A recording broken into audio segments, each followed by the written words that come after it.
Assalamu alaikum, chers frères et sœurs. Le concept du Mahdi est profondément enraciné dans la tradition islamique, où il est souvent décrit comme un guide et un rénovateur qui apparaîtra à la fin des temps pour rétablir la justice et la paix dans le monde. Son nom signifie littéralement « le bien guidé », et selon les croyances, il viendra pour rectifier les injustices, guérir les divisions de la communauté et ramener l'humanité vers une voie droite. Présent dans les récits prophétiques, hadiths, transmis depuis des siècles, le Mahdi est une figure attendue et respectée, avec une mission immense et unique, celle de préparer le monde à l'ère de paix et de prospérité ultime. Avant de commencer cette vidéo, je vous invite à vous abonner à notre chaîne et d'activer la cloche de notification pour rester informé de nos prochaines publications sur la foi islamique. Merci et bonne vidéo. Ce sujet attire un grand intérêt, car il est lié à des événements d'envergure mondiale et spirituelle qui concernent autant les croyants que les curieux. Pour beaucoup de fidèles, la croyance en l'arrivée d'un sauveur qui se dressera contre l'injustice résonne d'autant plus fort face aux difficultés et aux crises que traverse notre monde moderne.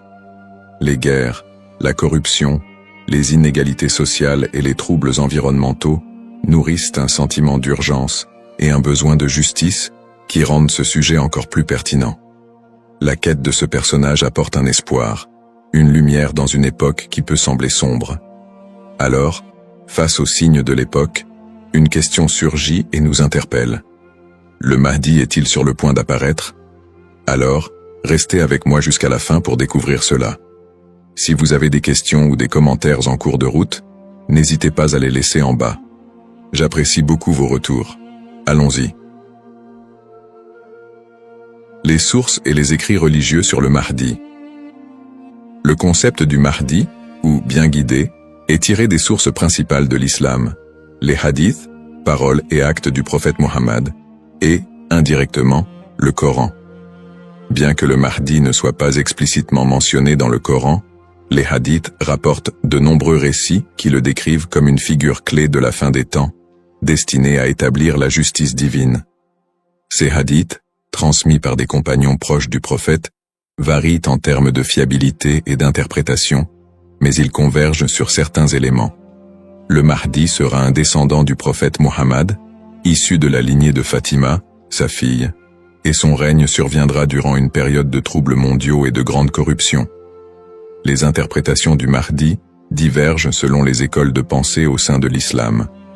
Dans l'islam sunnite, la croyance au Mahdi est présente, bien qu'elle ne soit pas aussi centrale que dans d'autres courants. Les sunnites considèrent le Mahdi comme un leader juste qui viendra pour rétablir l'ordre et préparer la communauté à la venue de Jésus, Issa, dont la descente est également prophétisée. Cette vision sunnite n'associe pas le Mahdi à une nature surnaturelle ou divine, mais le présente plutôt comme un guide humain choisi par Dieu. Du côté de l'islam chiite, en particulier dans la branche des chiites duodécimains, le Mahdi est perçu de manière beaucoup plus spécifique. Il est identifié comme le 12e imam, Muhammad ibn Hassan al-Mahdi, disparu mystérieusement en 874 après Jésus-Christ, et considéré depuis lors comme étant en occultation. Les chiites croient qu'il réapparaîtra au moment où l'injustice sera à son comble pour restaurer la foi et la justice. Cette croyance est si centrale dans la doctrine chiite que le Mahdi est aussi appelé imam caché et est perçu comme un guide spirituel protecteur, même durant son absence. Quant aux éléments prophétiques, les hadiths décrivent plusieurs signes et événements annonciateurs de l'arrivée du Mahdi. Selon la tradition, avant sa venue, le monde sera marqué par une période de chaos et d'injustice généralisée, avec des conflits qui diviseront la communauté et une dégradation des valeurs morales. Parmi les signes, certains récits mentionnent l'apparition d'épidémies, de tremblements de terre et de guerres incessantes. De plus, plusieurs hadiths évoquent des signes plus spécifiques, comme des tensions autour de la région de Damas, des batailles importantes dans les environs de la péninsule arabique, et des luttes pour le pouvoir qui affaibliront les dirigeants de l'époque. Un autre aspect prophétique mentionne le Mahdi et Jésus, Issa, travaillant ensemble pour rétablir la foi et anéantir les forces du mal. Dans cette collaboration prophétique, le Mahdi est vu comme celui qui préparera le terrain pour la mission ultime de Jésus, qui descendra pour vaincre l'antéchrist Dajjal et instaurer une ère de paix durable. L'ensemble de ces récits sur le Mahdi suscite diverses interprétations. Certains voient dans ces prophéties des messages intemporels sur le bien et le mal, tandis que d'autres y trouvent des prédictions littérales des événements à venir. Dans les deux cas, ces textes offrent une promesse de justice et d'équité pour ceux qui se sentent opprimés ou marginalisés. Description du rôle et des attributs du Mahdi. Le Mahdi est décrit comme un guide et un leader d'exception, dont la mission est de restaurer la justice et de guider la communauté islamique vers une période de paix et de foi. Dans les récits islamiques, le Mahdi n'est pas seulement un leader politique, mais surtout un guide spirituel qui incarne des valeurs d'intégrité, de droiture et de compassion. En tant que réformateur, il est censé redresser les torts, abolir l'injustice et rétablir les lois divines. Ce rôle en fait un leader complet, capable de résoudre les crises morales, sociales et politiques qui pourraient diviser la communauté à la fin des temps. Selon ces récits, le Mahdi est celui qui inspirera les croyants à revenir vers les principes fondamentaux de la foi islamique, en éliminant les faux enseignements et en corrigeant les pratiques déviantes. Les attributs distinctifs du Mahdi le rendent unique parmi les autres leaders. Il est souvent décrit dans les hadiths comme un homme de grande piété et de sagesse, qui saura discerner le bien du mal avec une clairvoyance exceptionnelle. En plus de son sens aigu de la justice, il est mentionné qu'il viendra de la lignée du prophète Muhammad, descendant de sa fille Fatima, ce qui renforce la dimension spirituelle et prophétique de son rôle. On dit que le Mahdi possédera des qualités telles que la douceur, la miséricorde et une profonde dévotion, mais également une force et une détermination inébranlables pour affronter les forces du mal et de la corruption. Ces caractéristiques le distinguent des leaders ordinaires, car il incarne un idéal de pureté morale et de droiture qui servira de modèle pour tous les croyants. Une des particularités les plus marquantes de la mission du Mahdi est son alignement avec Jésus, Issa, une croyance partagée par de nombreux courants de l'islam. Selon les récits prophétiques, le Mahdi et Jésus travailleront main dans la main pour combattre l'injustice et apporter la paix. La descente de Jésus est un événement prophétisé dans l'islam, et il est dit qu'il priera aux côtés du Mahdi, ce qui symbolise l'unité et l'harmonie entre les deux figures. Jésus aurait pour mission de vaincre l'antéchrist, Dajjal, une force du mal redoutable, tandis que le Mahdi préparera le terrain pour cette confrontation ultime et inspirera les croyants à rester fermes dans leur foi. Cette coopération entre le Mahdi et Jésus est perçue comme un moment d'unité divine, transcendant les différences entre les croyants pour établir une ère de paix durable sur terre. Les signes avant l'apparition du Mahdi. Selon la tradition islamique, l'apparition du Mahdi sera précédée par une série de signes annonciateurs qui se manifesteront sous la forme de troubles sociaux, de corruption et de conflits mondiaux. Ces signes indiquent une période de chaos, d'injustice généralisée et de déclin moral. Les hadiths rapportent que des tensions profondes diviseront les peuples, la richesse sera concentrée entre les mains de quelques-uns, et la moralité sera pervertie, tandis que l'injustice régnera de plus en plus largement. Les systèmes politiques et économiques s'effondreront sous le poids de la corruption et de la cupidité, créant un monde où les valeurs humaines fondamentales seront négligées. L'émergence de ces troubles est vue comme une préparation spirituelle et une alerte pour les croyants, les incitant à renforcer leur foi en attendant l'arrivée d'un sauveur. Signes dans le monde actuel. De nombreux croyants et penseurs voient dans les événements mondiaux actuels des éléments pouvant correspondre à ces signes prophétiques. Les crises économiques et financières, les inégalités sociales grandissantes, les conflits armés qui se multiplient, les crises humanitaires et les catastrophes naturelles sont perçues par certains comme des indicateurs de l'approche de cette période de désordre. Par exemple, les conflits au Moyen-Orient, les guerres civiles, la montée des extrémismes, les catastrophes environnementales et les pandémies récentes sont souvent interprétés comme des manifestations de ce déclin prophétisé. Pour les croyants, Ces phénomènes rappellent les hadiths, qui annoncent des temps d'épreuve avant l'apparition du Mahdi, et renforcent le besoin d'espérer en une figure qui viendrait redresser la situation. Bien que les interprétations varient, l'accélération et la globalisation des crises dans notre monde actuel suscitent des questionnements et poussent certains à envisager l'imminence de l'apparition du Mahdi. Analyse des petits signes et grands signes. Les récits prophétiques distinguent généralement entre les petits signes et les grands signes annonciateurs de la venue du Mahdi. Les petits signes sont des événements ou des tendances qui marquent le début de la fin des temps et se produisent souvent progressivement, tandis que les grands signes sont des événements majeurs et exceptionnels qui précèdent directement l'apparition du Mahdi et de la fin des temps. Petits signes, ces signes incluent la dégradation morale et éthique de la société, la perte des valeurs spirituelles, l'augmentation de la cupidité et de la corruption, et la montée des tensions sociales et des injustices.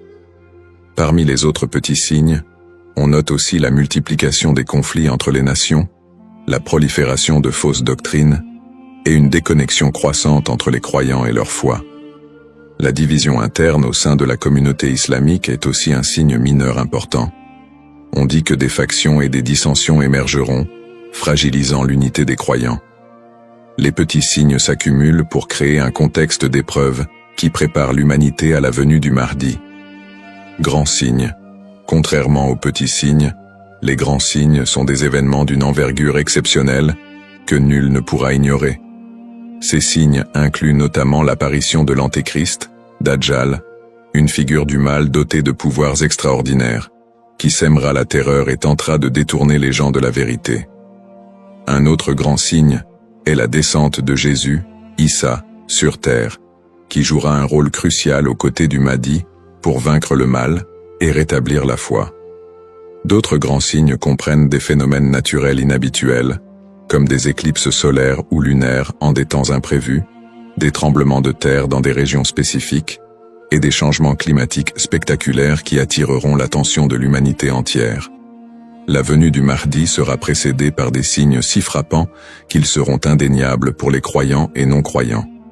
Cette distinction entre petits et grands signes aide les croyants à comprendre que, bien que des signes puissent apparaître, il est important de garder un équilibre dans l'interprétation et de ne pas céder à la panique. Ces signes servent de rappel pour renforcer la foi et se préparer spirituellement, sans chercher à deviner précisément le moment de l'apparition du Mahdi, qui reste un mystère connu de Dieu seul. Les différentes perspectives sur le Mahdi. La figure du Mahdi est un concept central dans l'islam, mais elle est perçue de manière différente selon les deux principaux courants que sont l'islam sunnite et chiite. Pour les sunnites, le Mahdi est un leader bien guidé qui apparaîtra avant la fin des temps, pour rétablir la justice et la paix dans un monde en proie à la corruption et au désordre. La croyance au Mahdi est présente chez les sunnites, mais elle n'est pas aussi centrale que pour les chiites, et elle n'est pas strictement codifiée dans les textes fondamentaux. Les sunnites voient le Mahdi comme un homme ordinaire, choisi par Dieu, qui viendra guider la communauté musulmane, mais ils ne l'identifient pas comme une figure spécifique, ni comme une figure en occultation. Du côté de l'islam chiite, en particulier dans la branche des chiites duodécimains, le Mahdi revêt une importance plus profonde et spécifique.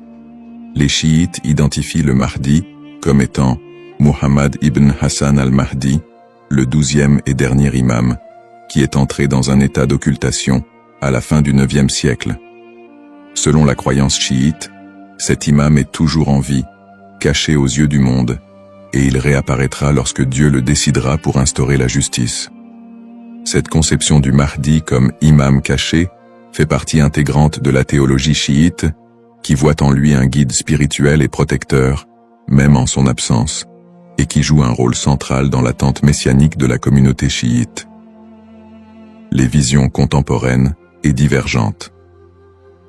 Dans le contexte actuel, le concept du Mahdi suscite des interprétations modernes et divergentes. Certaines visions apocalyptiques, souvent influencées par des contextes politiques ou sociaux, voient le Mahdi comme une figure de résistance contre l'oppression mondiale et un symbole de libération face aux injustices contemporaines. Dans des contextes marqués par des conflits ou des crises, certains groupes mettent en avant l'imminence de son apparition pour renforcer l'engagement religieux ou politique, parfois en interprétant les signes prophétiques de manière littérale pour justifier certaines actions. L'espoir en un avenir où les conflits, les inégalités et les désastres seraient remplacés par un monde plus harmonieux donne un sens à la foi des croyants, les incitant à lutter pour une vie conforme aux valeurs de justice et de compassion, en attendant l'apparition de celui qui rétablira l'ordre et la paix. Les risques de la surinterprétation et des faux messies. L'attente de l'apparition du Mahdi, figure de justice et de paix, est une croyance profondément ancrée dans la foi musulmane. Cependant, cette croyance peut aussi engendrer des risques de surinterprétation et de malentendus, notamment avec l'émergence de faux prétendants se proclamant Mahdi. Au fil de l'histoire, des individus se sont déjà déclarés être le Mahdi, attirant des adeptes et suscitant des mouvements religieux parfois déstabilisateurs. Ces faux messies, en exploitant la ferveur des croyants, peuvent conduire à des troubles, des tensions communautaires, voire des conflits. Dans certains cas, ces prétendants cherchent à renforcer leur pouvoir personnel ou à gagner en influence, provoquant des conséquences potentiellement dévastatrices pour les communautés qui les suivent. Leur influence peut diviser les croyants, générer des violences, et même entraîner des catastrophes humanitaires si ces mouvements sont militarisés ou extrémistes. Un autre risque important est la manipulation des croyances autour du Mahdi par des groupes ou individus mal intentionnés. Certains mouvements exploitent cette croyance pour recruter des fidèles ou justifier leurs actions, en interprétant les signes prophétiques de manière alarmiste ou sensationnaliste. Ils s'appuient sur l'idée de l'apparition imminente du Mahdi pour attiser les peurs ou rallier des gens à leur cause, souvent en faveur d'intérêts politiques ou idéologiques. Dans des contextes de crise, cette manipulation peut entraîner des mobilisations massives et inciter des personnes à adopter des positions extrêmes, créant ainsi un climat de méfiance et d'instabilité. Face à ces dérives, l'importance du discernement est cruciale. Il est essentiel pour les croyants de faire preuve de prudence et de retenue dans l'interprétation des signes et des prophéties. La tradition islamique recommande de rester vigilant, car seul Dieu connaît le moment précis de l'apparition du Mahdi. En restant ancré dans les principes de justice et de piété, et en s'appuyant sur des sources fiables et la sagesse des érudits, les croyants peuvent éviter de tomber dans le piège de l'illusion et de la manipulation. Garder un esprit critique face aux revendications de certains groupes et individus est essentiel pour préserver l'intégrité de cette croyance. Ainsi, plutôt que de se précipiter dans des interprétations ou de suivre des figures douteuses, il est fondamental de s'attacher aux valeurs essentielles de la foi et de se préparer spirituellement, sans chercher à deviner l'avenir ni à suivre des faux messies. En résumé, le concept du Mahdi, figure centrale dans la tradition islamique, évoque des thèmes puissants de justice, d'espoir et de rédemption face aux crises contemporaines. Nous avons exploré les différentes perspectives sur le Mahdi, notamment les différences entre les courants sunnites et chiites, ainsi que les interprétations modernes qui en découlent. Nous avons également mis en lumière les défis actuels, tels que les injustices sociales et les crises environnementales, qui alimentent le désir d'un leader juste. Cependant, il est crucial de reconnaître les dangers des faux prétendants et de la manipulation de cette croyance, appelant ainsi à un discernement éclairé. En cette ère d'incertitude, il est essentiel de réfléchir à notre propre rôle dans la quête de justice et de paix. Chacun de nous a la capacité d'agir, d'inspirer le changement et de travailler à créer un monde meilleur, même à petite échelle. La question demeure: sommes-nous proches de la venue du Mahdi? Cette interrogation nous engage à réfléchir sur nos croyances et nos actions, et à envisager comment nous pouvons contribuer à un avenir empreint de justice et d'équité. Nous vous encourageons à partager vos réflexions et expériences sur le sujet dans les commentaires ci-dessous. Quelles sont vos pensées sur le Mahdi et son rôle dans notre monde contemporain? N'oubliez pas de vous abonner à notre chaîne pour plus de contenu inspirant et engageant sur des thèmes spirituels et sociaux. Votre voix compte et ensemble, nous pouvons œuvrer pour un monde plus juste. Cependant, D'autres approches modernes se concentrent sur une interprétation plus spirituelle et morale du Mahdi, considérant son apparition comme une métaphore pour inciter les croyants à rétablir la justice dans leur propre vie et à renforcer leur engagement spirituel. Ces visions contemporaines voient la venue du Mahdi non pas comme un événement littéral, mais comme un rappel constant de la nécessité de l'équité, de la bonté et de la piété.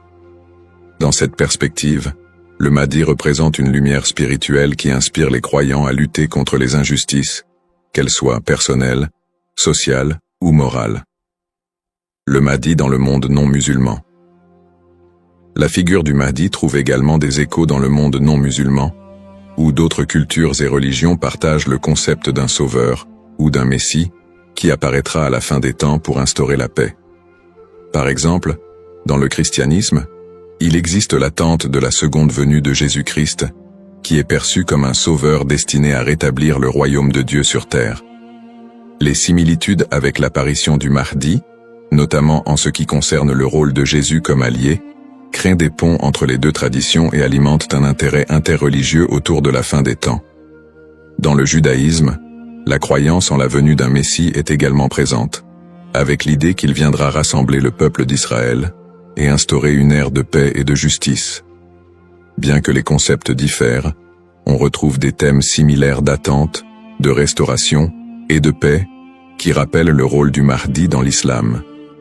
Ces parallèles entre les croyances de diverses religions montrent l'universalité du désir d'un redresseur ou d'un guide qui puisse apporter un équilibre face au désordre du monde. Cette notion d'un messie ou d'un sauveur transcende les frontières religieuses et offre une perspective plus large sur l'espoir universel de paix et de justice. En somme, bien que le Mahdi soit une figure principalement islamique, les similitudes entre les concepts de sauveur dans différentes cultures et religions révèlent un besoin humain universel d'espérer en un futur meilleur et en la venue d'une figure capable de rassembler et de rétablir l'équilibre dans un monde souvent divisé et tumultueux. Les défis contemporains et le besoin de justice. Les crises et injustices actuelles révèlent des défis mondiaux qui semblent plus pressants que jamais, et beaucoup ressentent le besoin d'un leader capable de restaurer l'équité. Les inégalités économiques se creusent, avec une grande partie de la richesse mondiale concentrée entre les mains de quelques-uns, laissant de vastes populations dans la pauvreté. Cette fracture sociale amplifie le sentiment d'injustice, nourri par des systèmes économiques et politiques qui peinent à répondre aux besoins des plus vulnérables. Parallèlement, les conflits armés et les guerres persistent dans plusieurs régions du monde, notamment au Moyen-Orient, en Afrique et en Asie, déchirant des communautés entières et causant des crises humanitaires majeures. Ces conflits sont souvent alimentés par des intérêts politiques, ethniques ou économiques, aggravant la souffrance des populations civiles. Dans ce contexte, l'absence de solutions pacifiques et durables renforce l'impression d'une profonde injustice et crée un climat de désespoir. Le réchauffement climatique et ses effets sont un autre défi majeur de notre époque. Les catastrophes naturelles, de plus en plus fréquentes et destructrices, frappent souvent les populations les plus défavorisées, mettant en évidence l'injustice écologique à l'échelle mondiale. La déforestation, la pollution et l'exploitation des ressources naturelles entraînent des conséquences irréversibles pour la planète, affectant les générations présentes et futures. Ces problèmes illustrent une urgence collective, qui rappelle combien il est difficile de trouver des solutions justes et équitables dans un monde souvent dominé par des intérêts individuels. Face à ces crises, la croyance en l'arrivée d'une figure de justice, comme le Mahdi, apporte espoir et inspiration pour de nombreux croyants. Cette attente d'un leader juste qui restaurera l'équité n'est pas seulement un concept théologique, elle représente une source d'espoir pour ceux qui se sentent impuissants devant les injustices du monde. La croyance en un Mahdi qui viendrait pour redresser les torts, protéger les opprimés et instaurer la paix répond à un besoin universel d'espérer en des jours meilleurs. En imaginant un futur dirigé par un guide spirituel et juste, les croyants trouvent la motivation de persévérer malgré les difficultés actuelles. Cette figure du Mahdi symbolise la promesse que l'injustice ne triomphera pas éternellement et que l'équilibre et la paix sont possibles. même si les défis actuels semblent insurmontables.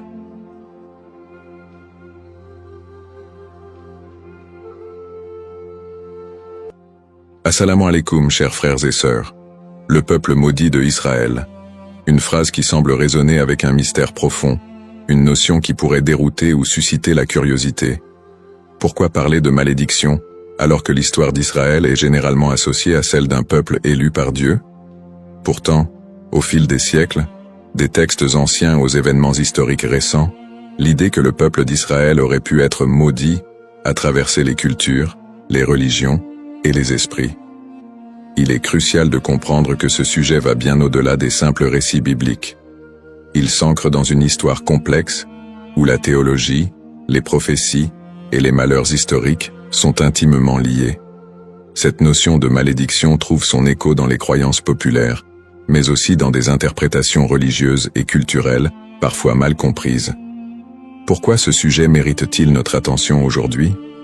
Parce que ce n'est pas simplement un concept historique, mais une idée qui a façonné la perception mondiale d'un peuple tout au long des âges. Pour bien saisir la portée de cette notion, il est indispensable de remonter aux sources historiques et religieuses, de comprendre le contexte dans lequel ces croyances ont émergé et de démêler les faits des mythes. Le terme de peuple maudit a souvent été utilisé dans divers contextes pour parler du peuple d'Israël, mais que signifie-t-il réellement? Dans la Bible, en particulier dans l'Ancien Testament, les relations entre le peuple hébreu et Dieu sont parfois marquées par des promesses de bénédiction, mais aussi des avertissements de malédiction en cas de désobéissance. Dans le livre du Deutéronome, par exemple, Dieu promet des bénédictions à Israël s'ils obéissent à ses commandements, mais il y a également des malédictions redoutables s'ils s'en écartent. Parmi ces malédictions, on trouve des prophéties qui parlent d'exil, de souffrance et de dispersion à travers le monde. Ces passages ont alimenté des siècles d'interprétations théologiques, renforçant l'idée que certaines périodes de souffrance du peuple juif pourraient être vues comme des châtiments divins. Au-delà de la Bible, l'histoire du peuple d'Israël, marquée par les conquêtes, les destructions, l'exil et les persécutions, a renforcé cette image d'un peuple qui porte un poids historique lourd. Depuis la destruction du premier et du second temple de Jérusalem, en passant par les diasporas forcées, jusqu'aux tragédies plus récentes comme la Shoah, beaucoup ont vu dans ces événements des échos de ces anciennes malédictions bibliques. Mais ces interprétations ne sont pas uniquement religieuses. Elles se sont parfois transformées en idéologie politique et sociale. La perception négative et les stéréotypes autour du peuple juif au cours de l'histoire ont souvent renforcé cette idée de malédiction, parfois utilisée pour justifier des discriminations et des persécutions. La notion de peuple maudit a ainsi été instrumentalisée à travers les siècles. Avant de commencer cette vidéo, n'oubliez pas de liker cette vidéo, car cela nous donne beaucoup de force pour continuer à partager du contenu bénéfique. Et je vous invite à vous abonner à notre chaîne et d'activer la cloche de notification pour rester informé de nos prochaines publications sur la foi islamique. Merci et bonne vidéo. L'objectif de cette vidéo est d'analyser et de comprendre cette idée complexe et souvent mal interprétée de peuple maudit. Quelles en sont les racines historiques, religieuses et sociales? Comment a-t-elle évolué au fil du temps et pourquoi est-elle encore parfois utilisée pour expliquer des événements tragiques dans l'histoire du peuple juif? Alors, restez avec moi jusqu'à la fin pour découvrir cela. Si vous avez des questions ou des commentaires en cours de route, n'hésitez pas à les laisser en bas. J'apprécie beaucoup vos retours. Allons-y. Au cours de cette vidéo, nous allons explorer les textes religieux qui évoquent cette malédiction, en particulier la Bible et d'autres écrits anciens. Revisiter les grandes étapes de l'histoire d'Israël, de l'époque biblique jusqu'à nos jours, pour comprendre comment ces événements ont pu renforcer cette idée dans les esprits. Discuter des interprétations théologiques de ces malédictions et comment elles ont été perçues par différentes religions et cultures à travers le monde. Démystifier cette notion en explorant les aspects symboliques et les récupérations idéologiques qui ont façonné cette image négative. Cette exploration vous permettra de comprendre les tenants et aboutissants de cette idée profondément enracinée dans l'histoire de l'humanité. Il est important de ne pas se laisser emporter par des idées simplistes, mais de creuser la profondeur de ce concept pour en dégager des vérités historiques et spirituelles. Origine d'Israël.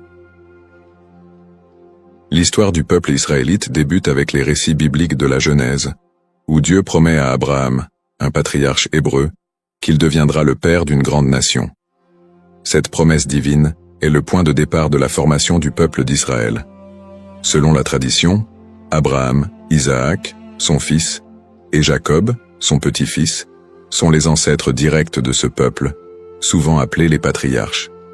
Jacob, après avoir lutté avec un ange, reçoit de Dieu un nouveau nom, Israël, et ses descendants sont appelés les Israélites.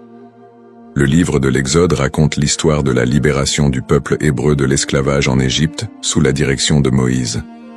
C'est un moment fondamental dans l'histoire d'Israël, où Dieu scelle une alliance avec les Israélites au mont Sinaï. Dieu y remet les 10 commandements à Moïse, posant ainsi les bases des lois morales et religieuses qui guideront le peuple élu. Cette alliance est une promesse de protection divine en échange de l'obéissance aux lois de Dieu. À partir de là, Israël se constitue progressivement en nation, après la conquête de la terre promise sous Josué.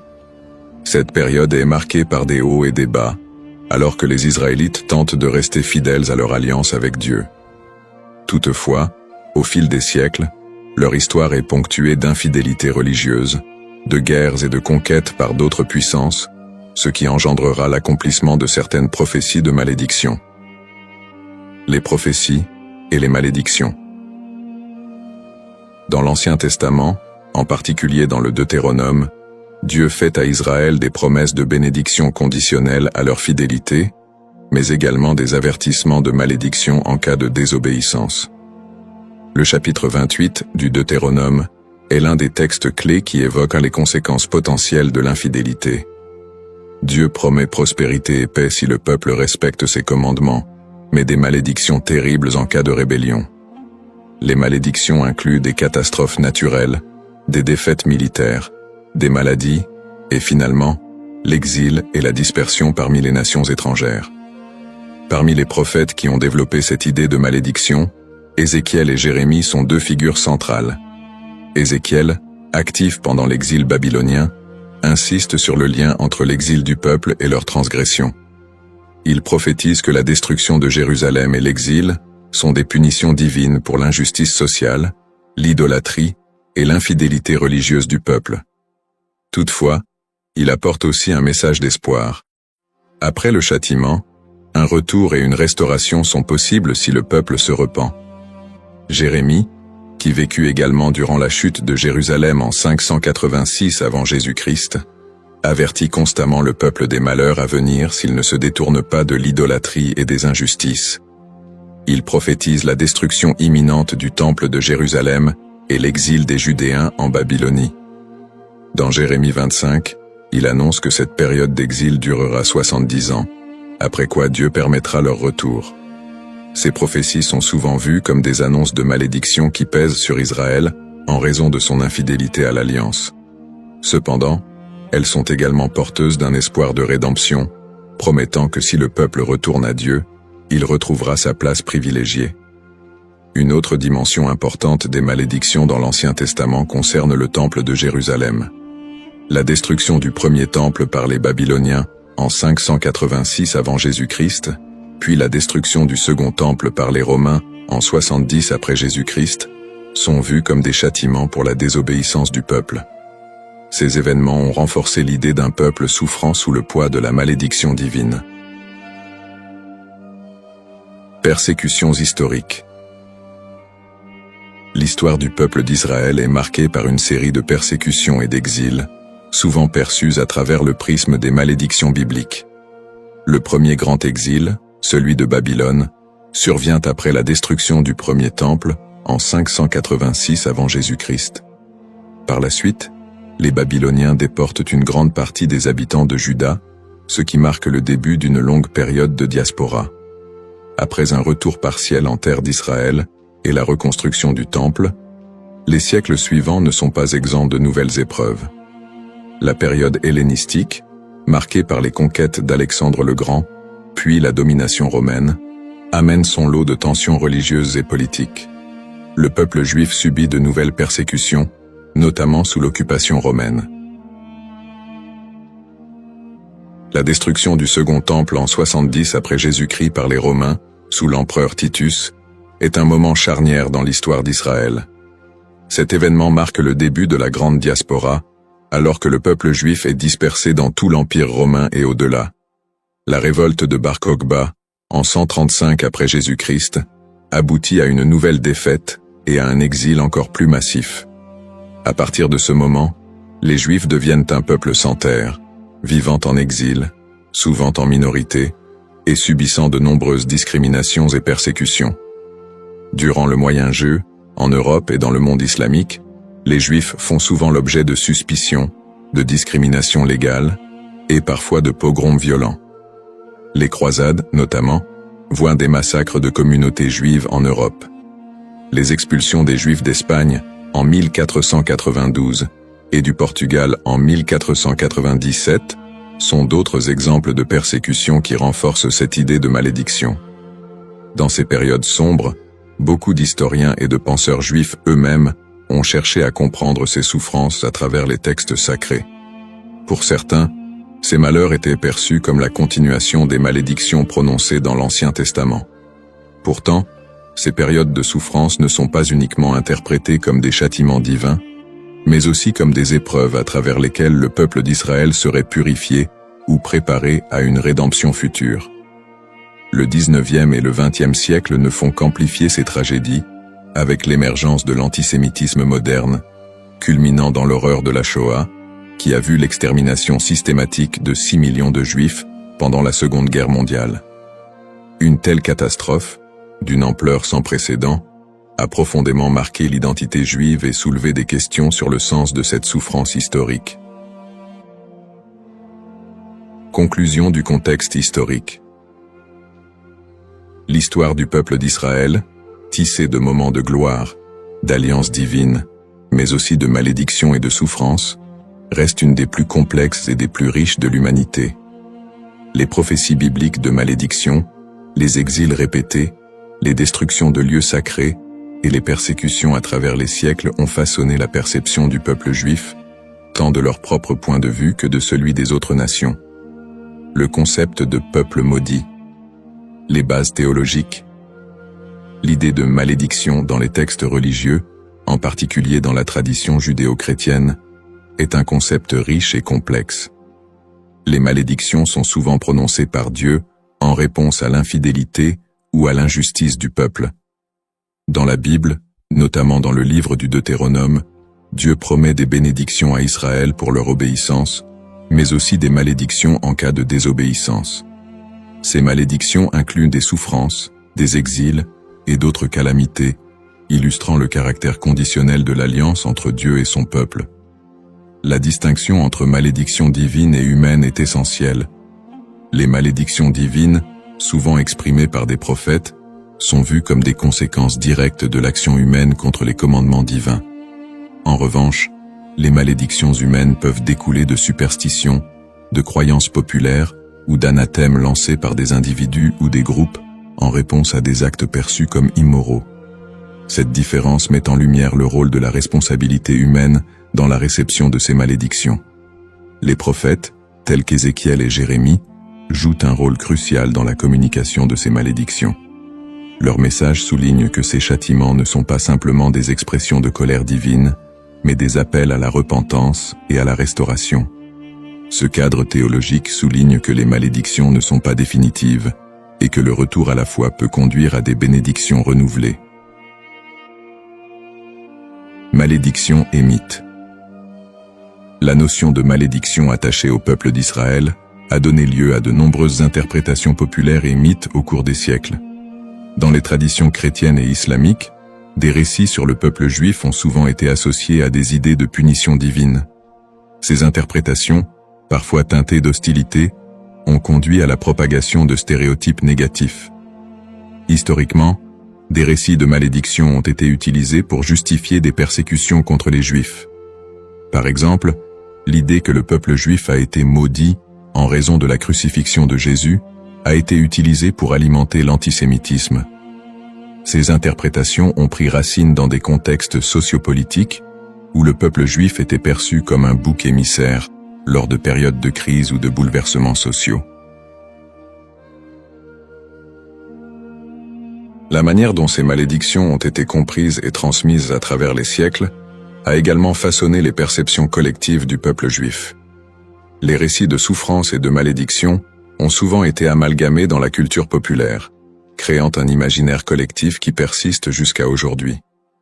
Cette dynamique entre malédiction et mythe a ainsi contribué à la stigmatisation du peuple juif à travers l'histoire. Analyse moderne. Dans le contexte moderne, le concept de peuple maudit a pris des formes variées et a été réinterprété sous différents angles. L'antisémitisme historique, qui a trouvé ses racines dans ces idées de malédiction, demeure une réalité dans de nombreuses sociétés. Les stéréotypes associés à la malédiction continuent d'alimenter des préjugés, parfois de manière insidieuse, dans le discours contemporain. Cependant, avec l'essor des mouvements de droit civique et des études critiques sur l'antisémitisme, il y a eu une tentative de déconstruire cette notion de malédiction. Des intellectuels et des théologiens contemporains cherchent à recontextualiser les récits bibliques en mettant en avant le message de rédemption et de justice qui les sous-tend. L'idée que les souffrances du peuple juif sont uniquement le résultat de la malédiction divine est de plus en plus contestée, au profit d'une approche qui valorise la résilience et l'identité culturelle du peuple juif. De plus, dans le cadre des dialogues interreligieux, il est crucial de dépasser les interprétations qui associent la souffrance à une malédiction éternelle. Les traditions religieuses sont de plus en plus appelées à collaborer pour combattre les préjugés et promouvoir la compréhension mutuelle. Dans ce contexte, le concept de malédiction est réévalué, non pas comme une fatalité, mais comme une occasion de réflexion sur les injustices sociales et historiques. En somme, le concept de peuple maudit est profondément ancré dans l'histoire religieuse et culturelle. Il invite à une réflexion sur la manière dont les textes sacrés et les croyances ont été interprétés à travers les âges, souvent avec des conséquences tragiques. L'exploration de ce thème permet non seulement de mieux comprendre les défis historiques du peuple juif, mais aussi de s'engager dans un dialogue constructif sur les identités et les histoires partagées dans le monde contemporain. La diaspora et les épreuves du peuple juif vit en diaspora. La diaspora juive, qui a débuté avec l'exil babylonien au VIe siècle avant J.C., a été marquée par une série de défis sans précédent. Une fois dispersé à travers le monde, le peuple juif a dû naviguer dans des environnements souvent hostiles. Les communautés juives ont fait face à des persécutions, à des migrations forcées et à la ghettoisation, qui ont toutes contribué à forger leur identité collective. Dans de nombreux pays, les Juifs étaient considérés comme des étrangers, souvent sujets à la méfiance et à la stigmatisation. Dans l'Europe médiévale, par exemple, ils étaient fréquemment accusés de diverses calamités, comme la peste noire, et ont été victimes de violences antisémites. Les Juifs étaient souvent contraints de vivre dans des quartiers séparés, appelés ghettos, où leur liberté était limitée. Cette ghettoisation a servi à isoler les communautés juives, créant un environnement d'exclusion qui a renforcé les stéréotypes négatifs. Les migrations forcées ont également eu un impact considérable sur la vie juive en diaspora. Des expulsions massives, comme celle des Juifs d'Espagne en 1492, ont conduit à une dispersion rapide vers des régions comme l'Empire ottoman, le nord de l'Afrique et plus tard les Amériques. Ces déplacements ont souvent été motivés par des conditions de vie insupportables et des menaces physiques, mais ils ont également permis aux Juifs de préserver et d'adapter leur culture dans de nouveaux contextes. Malgré ces défis, les communautés juives ont réussi à maintenir leurs traditions et à s'adapter aux réalités locales. Elles ont développé des réseaux de solidarité, créant des institutions éducatives et religieuses pour assurer la transmission de leur héritage culturel et spirituel. Cette résilience face à l'adversité est une caractéristique marquante de l'expérience juive en diaspora. Les pogroms et l'Holocauste. Les pogroms, qui ont commencé en Europe à partir du IXe siècle, illustrent la violence persistante à laquelle les Juifs ont été confrontés. Ces émeutes violentes souvent encouragés par des autorités locales, ont mené à des massacres, à des pillages et à des destructions de synagogues. Un des pogroms les plus connus est celui de Kitchinev en 1903, qui a entraîné la mort de dizaines de Juifs et laissé des centaines d'autres blessés. Le XXe siècle a vu la tragédie de l'Holocauste, un génocide qui a coûté la vie à 6 millions de Juifs pendant la Seconde Guerre mondiale.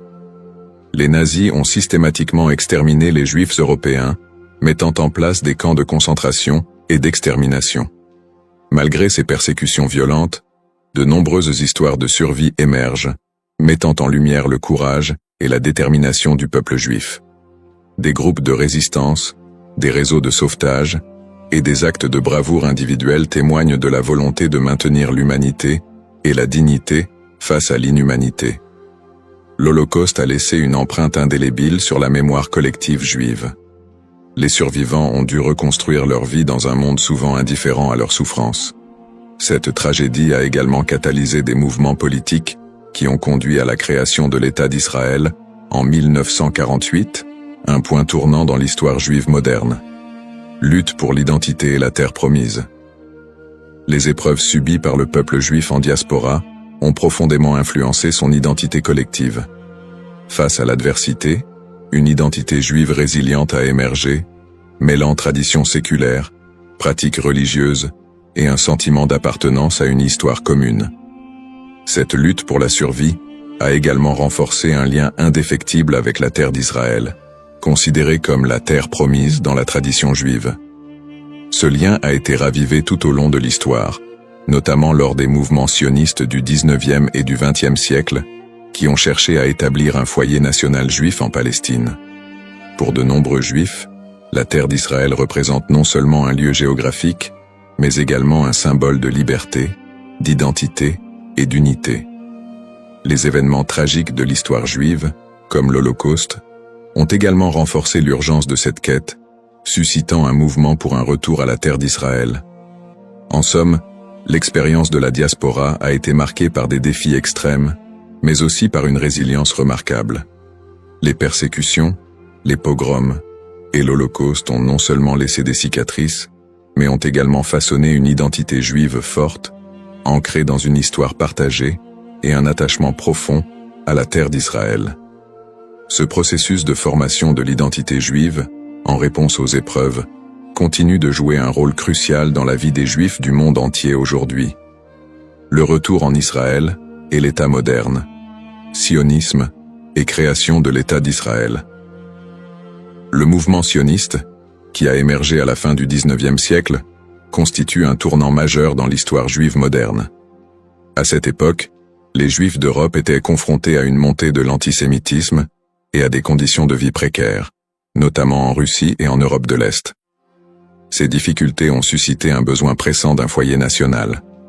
Theodor Herzl, considéré comme le père du sionisme politique, a articulé cette aspiration dans son livre L'État juif, 1996, où il propose la création d'un État juif en Palestine comme réponse à l'antisémitisme rampant. Le sionisme a pris plusieurs formes, allant du sionisme politique de Herzl à des visions plus socialistes et culturelles, comme celles de figures comme David Ben-Gourion et Ahad Ha'am. Le premier congrès sioniste a eu lieu à Bâle en 1897, où les participants ont décidé de promouvoir l'établissement d'un foyer national juif en Palestine par des moyens diplomatiques et légaux. À la suite de la déclaration Balfour de 1917, dans laquelle le gouvernement britannique a exprimé son soutien à l'établissement d'un foyer national juif en Palestine, le mouvement sioniste a gagné en légitimité. Cependant, la réalité sur le terrain était complexe. La Palestine était alors habitée par une majorité arabe qui a vu l'immigration juive comme une menace pour ses droits et ses terres. Cette situation a semé les graines des conflits futurs. Après la Seconde Guerre mondiale et l'Holocauste, qui a décimé la population juive d'Europe, le besoin d'un refuge sécurisé a été accentué. En 1947, l'Assemblée générale des Nations unies a voté pour diviser la Palestine en deux États, un juif et un arabe. Les leaders juifs ont accepté le plan, mais les dirigeants arabes l'ont rejeté. Le 14 mai 1948, David Ben-Gourion, a proclamé l'indépendance de l'État d'Israël, ce qui a entraîné la première guerre israélo-arabe. En dépit de l'opposition régionale, Israël a réussi à établir un État et à absorber un grand nombre de réfugiés juifs du monde entier, notamment des survivants de l'Holocauste. Conflit moderne. Depuis sa création, l'État d'Israël a été plongé dans une série de conflits régionaux qui ont souvent été alimentés par des tensions ethniques et religieuses. Les guerres avec les pays arabes voisins, notamment les guerres de 1948, 1967 et 1973, ont défini les frontières et les relations diplomatiques de l'État moderne. Les tensions avec les populations palestiniennes ont également été une source constante de conflits, culminant avec les intifadas des années 1980 et 2000, où des soulèvements populaires ont éclaté en réponse à l'occupation israélienne des territoires palestiniens. Le conflit israélo-palestinien est un point focal des tensions au Moyen-Orient, où des questions de droits territoriaux, d'autodétermination et de sécurité se croisent. Les territoires de la Cisjordanie et de Gaza sont devenus des symboles de la lutte pour la reconnaissance et la dignité des Palestiniens.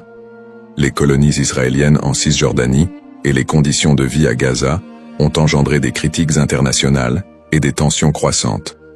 Sur le plan religieux, les sites sacrés tels que Jérusalem revêtent une signification particulière pour les Juifs, les chrétiens et les musulmans, exacerbant les conflits. L'accès aux lieux saints est souvent un point de discorde, avec des épisodes de violence autour du mont du Temple et du dôme du Rocher. Peut-on encore parler d'un peuple maudit aujourd'hui? La question de savoir si l'on peut encore parler d'un peuple maudit aujourd'hui mérite d'être examinée sous différents angles. D'une part, le peuple juif a par moments été perçu comme victime d'une malédiction, surtout dans le contexte des souffrances historiques, des persécutions et de l'Holocauste. Cette perception s'est parfois traduite par des stéréotypes négatifs et un antisémitisme durable qui persistent encore dans certaines sociétés contemporaines. D'autre part, l'idée de peuple maudit ne rend pas pleinement compte de la résilience, de l'innovation et des contributions culturelles des Juifs à la société mondiale.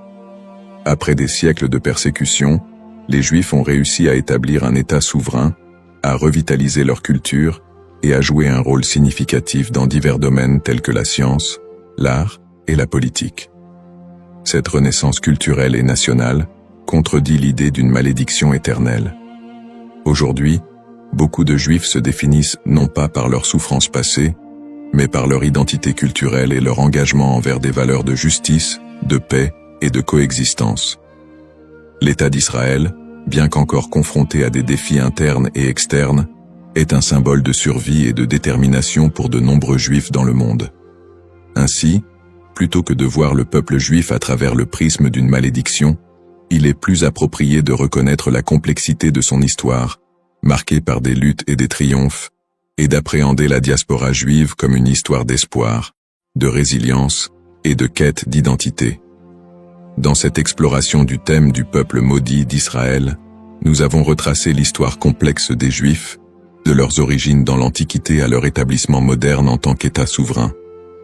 Nous avons examiné le contexte historique et religieux, en soulignant les épreuves de la diaspora, les persécutions et les tragédies comme les pogroms et l'Holocauste. En analysant le concept de malédiction, nous avons également vu comment il a été utilisé pour justifier des stéréotypes et des violences à l'encontre des Juifs au fil des siècles.